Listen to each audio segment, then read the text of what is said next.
இன்றைக்கி நான் இந்த வீடியோவில் இந்த கேஸ்ட் அயன் கடாயை எப்படி ப்ராப்பராக சீசன் பண்ணுறதுன்றதை காமிக்கிறேன்.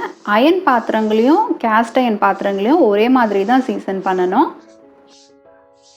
நம்ம இந்த இரும்பு பாத்திரங்களை சீசன் பண்ணுறதுக்கு முன்னாடி நல்லா கழுவணும். கடையிலேருந்து வாங்கிட்டு வரச்ச நிறைய இம்ப்யூரிட்டிஸ் இருக்கும். அதில் அந்த ஒரு கோட்டிங் இருக்கும் பிளாக்காக.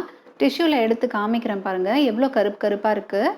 இதை ப்ராப்பராக நம்ம க்ளீன் பண்ணதுக்கப்புறமா சீசன் பண்ணணும். இந்த மாதிரி தேங்காய் நார் இல்லைன்னா சாதாரண ஸ்க்ரப்பர் யூஸ் பண்ணுங்கள். ஸ்டீல் கொஞ்சம் அவாய்ட் பண்ணிக்கோங்க, ஸ்க்ராச்சஸ் விழுறதுக்கு வாய்ப்பு இருக்குது இந்த அயன் பாத்திரத்தில். எந்த டிஷ் வாஷிங் லிக்விட் வேணாலும் நீங்கள் எடுத்துக்கலாம். சோப் மட்டும் யூஸ் பண்ணாதீங்க, ரொம்ப ஹார்ஷாக இருக்கும். கொஞ்சமாக பேக்கிங் சோடா சேர்த்துக்கிறேன். உங்ககிட்ட பேக்கிங் சோடா இல்லைன்னா கல் உப்பை தூள் பண்ணிவிட்டு அதை கூட நீங்கள் சேர்த்துக்கலாம். இந்த மாதிரி உள்ளேயும் வெளிப்பக்கமாகவும் நல்லா நம்ம ஸ்க்ரப் வச்சு தேய்ச்சிடணும். நிறைய அழுக்கு இருக்குன்றதால கொஞ்சம் அழுத்தி தேய்க்கணும்.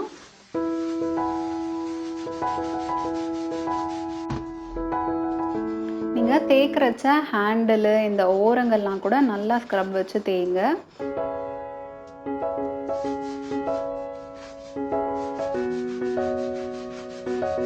இதை தேய்க்கிறச்சவே என் கையிலேருந்து எவ்வளோ கருப்பாக வருது பாருங்கள். ஓரளவுக்கு அது இந்த கருப்பு வராமல் இருக்கணும். அதனால் ஒரு 4-5 வாட்டி இந்த மாதிரி கழுவி எடுத்துக்கலாம் இந்த கேஸ்ட் அயன் கடாயை. ஒவ்வொரு வாட்டியும் நம்ம கடாயை தேய்ச்சி அலம்புறச்ச பின்னாடி பக்கம், ஹேண்டிலு, சைடில் எல்லா இடத்துலையும் கம்ப்ளீட்டாக தேய்ச்சி அலம்பணும். அங்கெல்லாம் நிறைய அழுக்கு அந்த கருப்பு கோட்டிங் இருக்கும்.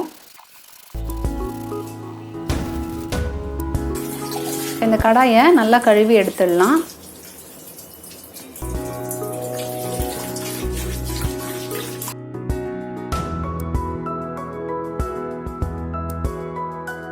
நம்ம இந்த கடாயை 4-5 வாட்டி நல்லா தேய்ச்சி அலம்பியிருக்கோம். அப்போ கூட துடைக்கிறச்ச இந்த டவலில் பாருங்கள், ப்ரௌன் கலரில் தெரியுது. அவ்வளோ ரஸ்ட் இம்ப்யூரிட்டிஸ் இருக்குது. இப்போ இந்த கடாயை ஈரம் இல்லாமல் நல்லா தொடச்சி காய வச்சிடணும்.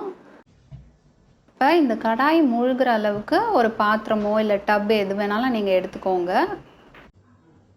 கடாயை இந்த பாத்திரத்துள்ளே வச்சுட்டு அரிசி வடித்த கஞ்சி, அப்புறம் அரிசி கழுவின தண்ணி எல்லாம் சேர்த்து வச்சுருக்கேன் நான். அதை இதில் ஊற்றி ஊற வச்சிடலாம் ஒரு நாளைக்கு.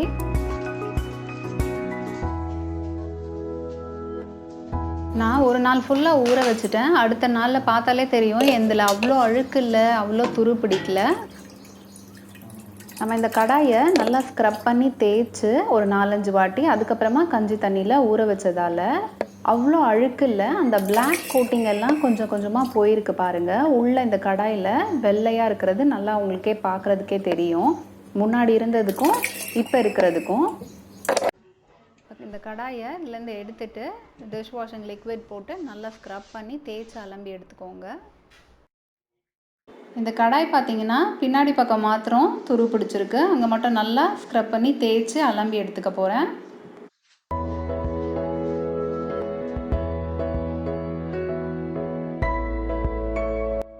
அலம்பினதுக்கப்புறமா ஈரமே இல்லாமல் நல்லா ஒரு டவலால் தொடச்சி எடுத்துக்கலாம்.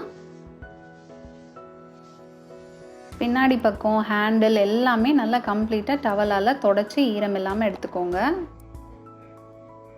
இந்த கடாயை கொஞ்சம் சூடு பண்ணணும். நல்லா சிம்மில் வச்சுட்டு பண்ணுங்கள். ஈரம் எல்லாமே கம்ப்ளீட்டாக அப்சர்வ் பண்ணுறது உங்களுக்கே தெரியும். கடாய் ஈரம் எல்லாமே நல்லா அப்சர்வ் பண்ணிடுச்சு. நல்லா கொஞ்சம் சூடாகவே இருக்குது. சுவிட்ச் ஆஃப் பண்ணிவிடுங்க. ஹை ஃப்ளேமில் வச்சிடாதீங்க. இந்த கடாய் நல்லா சூடாக இருக்கிறச்சவே இறக்கி வச்சுட்டு கொஞ்சமாக எண்ணெய் ஊற்றிருக்கேன். இந்த எண்ணெயை நல்லா கடாய் உள்ளெல்லாம் நல்லா தேய்க்கணும். நம்ம ஹேண்டிலில் பின்னாடி பக்கம் ஒரு இடம் விடாமல் நல்லா இந்த எண்ணெயை ஸ்ப்ரெட் பண்ணி தேய்ச்சிடுங்க.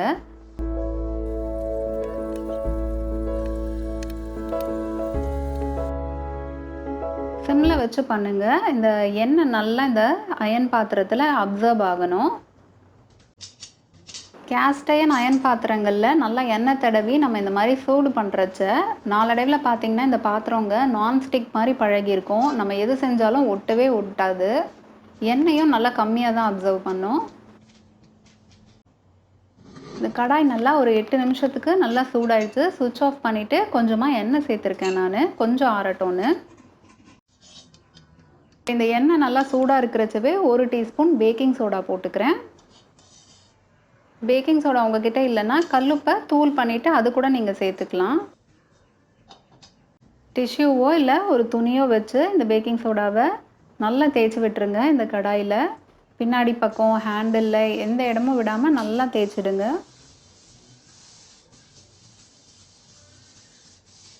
என்னதான் நம்ம நல்லா தேய்ச்சி அலம்பியிருந்தாலும் இது புது பாத்திரன்றதால கொஞ்சம் ஸ்மெல்லெல்லாம் அதிகமாக இருக்கும். அதனால தான் நான் பேக்கிங் சோடா யூஸ் பண்ணேன். பேக்கிங் சோடா அந்த கம்ப்ளீட்டாக ஏதாவது சின்ன சின்ன துரு இருந்தால் அந்த ஸ்மெல் எல்லாத்தையும் எடுத்துடும்.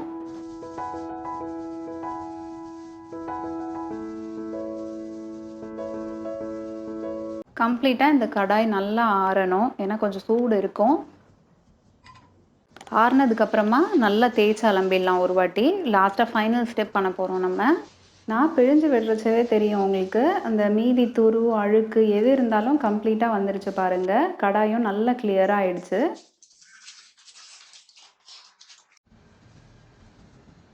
தேய்ச்சி அலம்பினதுக்கப்புறமா நல்லா ஈரம் இல்லாமல் தொடச்சி எடுத்துருங்க. இந்த கடாயை திருப்பி சூடு பண்ண போகிறோம். நல்லா சிம்மில் வச்சுக்கோங்க. எந்த எண்ணெய் வேணாலும் நீங்கள் சேர்த்துக்கலாம். நம்ம எந்த எண்ணெய் சேர்க்குறோமோ அந்த எண்ணெயோட வாசனை இந்த பாத்திரத்தில் இருக்கும். ஃபைனல் ஸ்டெப் இது. ரஃப்பாக சாப் பண்ண வெங்காயத்தை இதில் ஆட் பண்ணிவிட்டு நல்லா வதக்கலாம். இந்த வெங்காயத்தை வதக்குறச்ச வெங்காயம் நல்லா கடாய் ஃபுல்லாக எல்லா இடத்துலையும் படணும். அந்த மாதிரி வதக்குங்க. இந்த வெங்காயம் லைட்டாக கருப்பாக ஆரம்பிக்கும். என்னோடய கடாயில் ரொம்ப கருப்பாகலை. சில கடாயில் வெங்காயம் ரொம்ப கருப்பாயிடும். நம்ம இதை நல்லா 4-5 வாட்டி தேய்ச்சி அலம்பி ஊற வச்சு ப்ராப்பராக பண்ணியிருக்கோம். அதனால் இது ரொம்ப ஆகலை. வெங்காயம் நல்லா வதங்கிடுச்சு. ஸ்விட்ச் ஆஃப் பண்ணிடலாம். வெங்காயத்தை இதுலேருந்து எடுத்துருங்க கடாயிலேருந்து. அவ்வளோதான், சீசனிங் முடிஞ்சிருச்சு. இந்த வெங்காயத்தை எடுத்ததுக்கப்புறமா நம்ம அலம்பெல்லாம் தேவையில்லை. இந்த எண்ணெயிலேயே நம்ம நல்லா டிஷ்யூவால் தொடச்சி வச்சிட போகிறோம். அயன் டெஃபிஷியன்சியும் ஹீமோக்ளோபின் கம்மியாக இருக்கிறவங்கலாம் பார்த்திங்கன்னா இந்த மாதிரி அயன் பாத்திரங்களில் சமைச்சு சாப்பிட்றச்ச நேச்சுரலாகவே அவங்களுக்கு உடம்புல அயன் கண்டென்ட் அதிகமாகுது.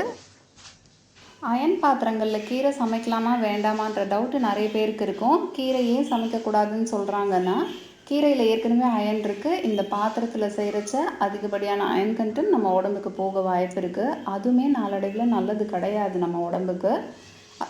மற்றபடி கீரை அயன் பாத்திரங்களை சமைக்கவே கூடாதுன்றது கிடையாது. நீங்கள் எப்போவாவது ஒரு வாட்டி தாராளமாக சமைக்கலாம்.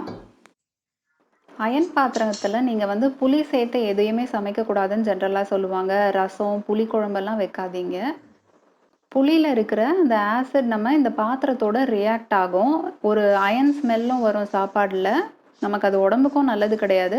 அந்த பாத்திரத்தில் இருக்கிற சீசனிங்கும் போயிடும். நீங்கள் இதில் எக்ஸ் ஃப்ரை பண்ணுறதோ இல்லை எந்த வறுவல் வேணாலுமே பண்ணலாம். வெஜிடேரியன், நான் வெஜிடேரியன் எதுவாக இருந்தாலும் ரொம்ப நல்லா வரும். நம்ம ஒரு வாட்டியும் இந்த மாதிரி அயன் பாத்திரங்களை சமைக்கிறச்ச நல்லா கழுவிட்டதுக்கப்புறமா சூடு பண்ணிவிட்டு எண்ணெய் தடவி வச்சிடணும். அந்த மாதிரி செய்கிறச்ச இந்த பாத்திரங்க துரு பிடிக்காமலும் இருக்கும், நல்லா பழகிடும். நான்ஸ்டிக் மாதிரி இருக்கும். நாளடைவில் நீங்கள் யூஸ் பண்ணுறச்ச ஒட்டவே ஒட்டாது. நீங்கள் வறுக்கிற ஐட்டம்ஸ்லாம் பண்ணுறச்ச இந்த கேஸ்ட் அயன் பாத்திரங்கள்லாம் பார்த்தீங்கன்னா புதுசாக வாங்கி சமைக்கிறச்ச எவ்வளோ தான் நம்ம சீசன் பண்ணாலும் ஒரு சில பாத்திரங்க பார்த்தீங்கன்னா நம்ம மெயினாக கிழங்கு வகைகள் சமைக்கிறச்ச அது ரொம்ப கருப்பாகுது.